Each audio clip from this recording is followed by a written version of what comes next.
Module 1, Lecture 2. Hi everyone! Today we are going to be talking about strategies for writing a competitive research abstract. The lecture seeks to address the following questions. What makes a good abstract? What function does it serve? What material should the abstract contain? How to section it logically? How to summarize your study and write a concise but informative abstract? What kind of language is commonly used? This lecture provides tips both on what you should and what you shouldn't do when writing abstracts for psychology papers. The lecture is divided into 5 parts dealing with the definition of the abstract and its principal purpose, the structure of the abstract, its format and style, strategies for summarizing the main points of a paper, and academic English for writing abstracts. Well, first of all, let's start off with what the abstract is. The abstract is a brief summary of the contents of a research paper. The purpose of the abstract is to summarize the major aspects of a paper, to describe a research, not the topic in general. You should keep in mind that a well-prepared abstract can be the most important single paragraph in a paper. Readers frequently decide on the basis of the abstract whether to read the entire paper. So, the abstract functions to alert potential readers that the paper might be of interest to them. That's the background on what the abstract is. We now turn to its structure. At this point, it is important to note that the abstract summarizes the major aspects of the entire paper in the following sequence: objective, methods, results, conclusion. The objective section deals with the research focus. This section introduces readers with the research you carried out, announces the problem you set out to solve, or the issue you have explored. The section generally accounts for the first few sentences of the abstract. Sometimes, however, instead of the objective, researchers use other headings for this section, such as background or introduction. In the method section, you explain how you decided to solve a problem or explore some issue, that is, methods or steps you use to get the answers. Here, you can also mention the participants involved in the study. The basic methodology, key techniques, and testing procedures used on participants should be described without going into detail. In the results section, your goal is to report those results which answer the questions you were asking. Include convincing evidence and the most important effect sizes which supported your hypothesis and determined reliability and validity of the results. Just like in every other work, the conclusion is a sentence or two where you summarize everything you have written above. In the abstract, you summarize the results. When writing the conclusion, clearly state the implications of the answers your results gave you. Think of the question, what do these results mean? And try to answer it in this section. State the key message you want the reader to take from your study. To sum it up, the abstract should describe the problem under investigation. If you take a closer look at this example, you will see that it introduces readers with both the objective of the research, to construct a moderated mediation model, and the problem under investigation, the impact of loneliness on excessive smartphone use among Chinese college students, and its internal mechanism. Moving on, the abstract should include some information about the essential features of study methods, the participants specifying such characteristics as age, sex, and ethnic group. Consider the next example, which shows all the above-mentioned aspects.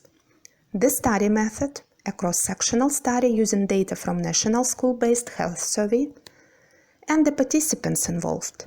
Sample of 109,104 Brazilian students in 42,717 schools.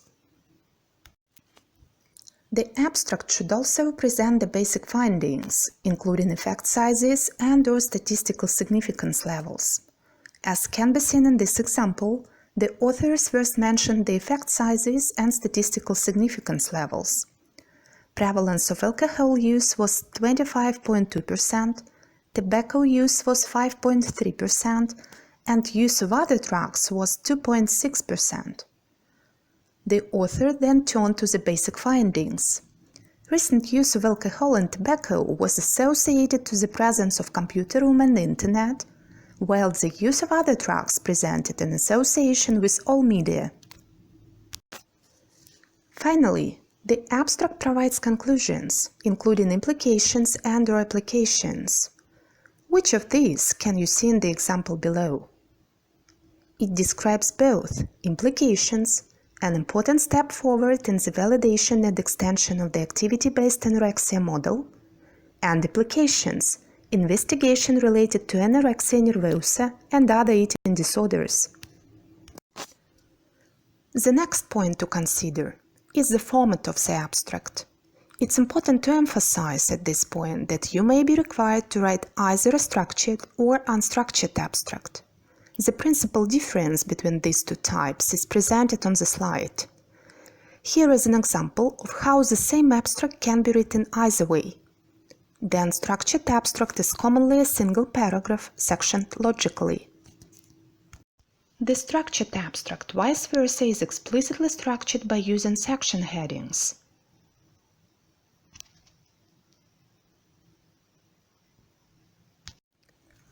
Let's go on to the next aspect concerning the format of the abstract. Do not exceed the word limit of the journal to which you are submitting your paper. Word limits vary from journal to journal and typically range from 100 and 150 words. Limit your statements concerning each section of the paper, that is objective, methods, results, conclusion, to 1 or 2 sentences if possible. Moving on to the question of style, I want to talk about what makes a good abstract. First of all, accuracy. Ensure that the abstract correctly reflects the objective and content of the paper. Do not include information that does not appear in the body of the paper. Then concision. Write in clear and concise language. Be brief and make each sentence maximally informative. Other important aspects you should consider when writing a good abstract are as follows. According to the APA style, you should use the active rather than the passive voice and the past tense for the methods and results sections. They should describe how the authors performed the studies and analysis and what results they obtained, and thus be written in the past tense. If we refer to the previous example, we'll see how this rule works. So, take a look at the verbs in bold print. Throughout the abstract, they appear in the active voice. For the methods and results sections, they are used in the past tense. Furthermore, there are some other important aspects we should have a look at. A common mistake regarding abstracts is writing them the same way you would write the rest of a research paper. Besides some elements that your abstract has to contain, there are some things you should avoid. They are new information that is not present in the research paper, abbreviation and terms that may be confusing to readers, images, illustrations, tables, references to other literature, jargon and slang, incomplete sentences. What I intend to do next is to raise the question of strategies for summarizing the main points of a paper. Though the abstract is the first section of your paper, it should be written last because it summarizes the paper. Start writing the abstract only when you complete the research paper. By the time you finish the writing process, you will know what to use in the abstract to perfectly describe your work. Summarize the paper by using the most important information from each section. Underline main ideas and provide your abstract with important highlights of the research paper. Focus on key concepts and specific words.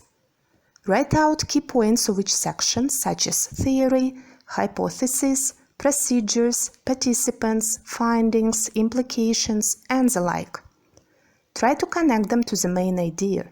Stay focused on the research question, Be concise and avoid generalities. Include the bare essentials only. Remember that your task is to provide the minimum amount of information necessary for someone to be able to grasp in essence what you did. To illustrate the above mentioned, let us take a closer look at how we can use the most important premises from the conclusion section of a research paper and summarize them in one sentence in the abstract. First, refer to the left-hand column. It represents a passage from the conclusion section of a research paper, which accounts here for about 5 extended sentences. Now please pay attention to how the same information can be summarized in the abstract. To begin with, it should be noted that the first part of the opening sentence, based on a review of more than 100 years of research, 138 studies, and 286 effect sizes, could be replaced by the mere phrase "the available evidence." The sentence "the cumulative evidence suggests that facial feedback does indeed influence emotional experience" means that this evidence supports the facial feedback hypothesis central claim. In addition to this, I'd like to focus your attention on the significance of using scientifically accurate language. For example, you cannot prove hypotheses, you support or fail to find support for them. The authors conclude by observing that their meta-analysis indicates that the effects are quite small and appear to vary for reasons that their meta-analysis did not shed light on. To be more concise, the abstract provides a brief concluding comment: these effects tend to be small and heterogeneous. So, the given sentence is a vivid example of how the main points of a research paper can be summarized in a clear, logical, and concise way. And what does this mere sentence summarize? It accurately describes the data analyzed, the results that relate directly to the hypothesis, and the interpretation of the results obtained. Once you have the completed abstract, check to make sure that the information in the abstract completely agrees with what is written in the paper. Confirm that all the information appearing in the abstract actually appears in the body of the paper. Keep in mind that the abstract should be accurate and concise, so that the reader could get the clear picture of the issue presented in your research paper. I'm now going to say a few words about academic English for writing abstracts. You need to learn the kind of English which is used in academic contexts. When writing your abstract, you will need a range of verbs to do this in an appropriate and varied way. Look at some important verbs in academic English. Study, examine, explore, investigate, consider, discuss, stand for, изучать, исследовать, рассматривать. The verbs prove, validate, verify, demonstrate mean доказывать, подтверждать. For the Russian verb подчеркивать, use emphasize, highlight, stress the importance of.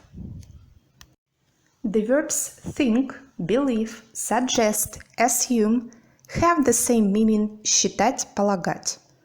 Утверждать in English sounds like claim, assert, contend, declare, argue, state. Observe, note, comment, point out stand for отмечать. For the Russian verb определять, you can use define, outline, pinpoint. The following phrases are normally used in the abstract. Here are the most helpful ones. Language for introducing the objective, background, or introduction section.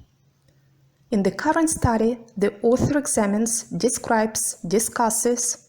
The objective of the present research is to explore, investigate. The study aimed to identify, evaluate, confirm and further examine reliability and validity of. This paper reviews the considerable advancements in our knowledge of. The current paper presents a theoretical background of. Language for introducing the methods section. In this study we used. In this study and analysis, experiment was conducted carried out to test. The study is based on a model, theory, analysis. Our sample included participants completed an interview, questionnaire, assessing. Language for introducing the results section. We found, identified. The results of the experiment showed, indicated. On the basis of these results, it can be observed that we found empirical support for reliability and validity of. Findings were consistent, inconsistent with. Language for introducing the conclusion section. We conclude that an important conclusion follows that there is convincing evidence regarding the. Our findings provide a new perspective on the issue of. This research provides a baseline, suggests directions for future investigations related to. Our results contribute to the knowledge of. Implication for practice, focus on. This study opens several routes of investigation related to. I'm now approaching the end of the lecture. As a final point, I'd like to draw your attention to one more example of a well-prepared, structured abstract. What do you think makes it a good example to follow? Let us elaborate on this point. Think a little. If you look at it more closely, you'll notice that the statements concerning each section of the paper, except for the methodology, are mostly limited to 1 or 2 sentences. The abstract gives the reader a brief overview of the study, providing the most relevant information on what the paper is about, what methods, procedures, and participants it involved, what the study found, how significant the results were, and how these results were interpreted. Thus, being concise, the abstract seems to be maximally informative. Secondly, the abstract is written in clear language. It doesn't contain confusing abbreviations and terms, as some other abstracts do. That is why the reader shouldn't have to look elsewhere to make sense of the abstract. Finally, I'd like to point out voice and tense consistency. In accordance with the APA style, the authors use the active rather than the passive voice and the past tense for the methods and results sections.